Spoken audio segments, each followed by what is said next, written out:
সৌরভ যুবদলের যুগ্ম আহ্বায়ক, ডিএম সেলিম যুগ্ম আহ্বায়ক পৌর যুবদলের যুগ্ম আহ্বায়ক রব্বি, তারপরে আমাদের 4 নম্বর ওয়ার্ড বিএনপি সেক্রেটারি সিরাজুল, আর কে আছে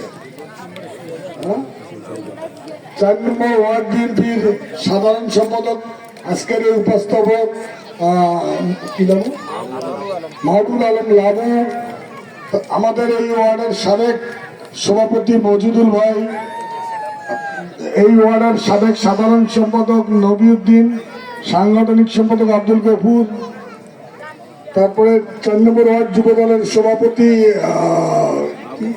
মাহবুব সরকার বাবু, প্রেস ক্লাবের সাধারণ সম্পাদক সাইফুল ইসলাম সবুজ, কৃষক দলের সিনিয়র যুগ্ম আহ্বায়ক লিঙ্কন কবির,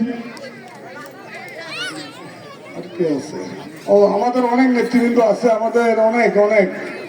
তারপর সবচেয়ে বড় আপনাদের বেশি যে যার নাম বলবো, ঢাকায় বিগত আন্দোলনে ছাত্র জনতার যে আন্দোলন ছিল, সেই আন্দোলনে আমাদের এই এলাকার সন্তান ঢাকা রাজপথে ভূমিকা রেখেছিল। বুলবুল কই, খুব ভালো ভূমিকা রেখেছিল ঢাকা রাজপথে। আমার সামনে ভাই ও বোনেরা, আসসালামু আলাইকুম। আমি প্রথমে আপনাদের কাছে ক্ষমা চেয়ে নিচ্ছি। আমরা যেহেতু রংপুরের গণতন্ত্র দিবস প্রোগ্রামের জন্য আমরা বিভাগীয় সমাবেশ ছিল, র্যালি ছিল, সেটাতে অংশগ্রহণের জন্য আমাদের এখানে আসতে দেরি হয়েছে, এর জন্য আমি আপনাদের কাছে ক্ষমা চেয়ে নিচ্ছি।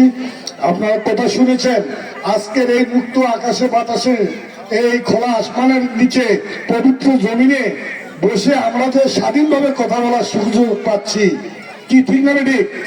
হ্যাঁ, এইরকম কথা বলার সুযোগ কি 5 তারিখের আগে পাইতাম?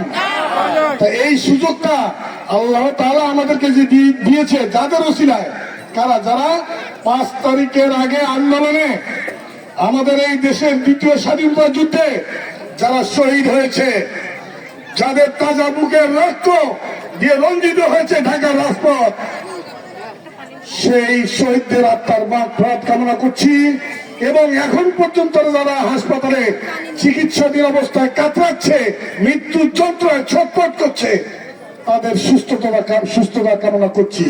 প্রিয় ভাই বোনেরা, আজকে আওয়ামী লীগ এত অপকর্ম করেছে, এত নির্যাতন করেছে, এত দুঃশাসন করেছে, এত জুলুম করেছে, এত দাঙ্গাবাজ, হামলাবাজ, মামলাবাজ ছিল, যে কারণে আজকে তাদের পতনের পর বাংলাদেশে 300 জন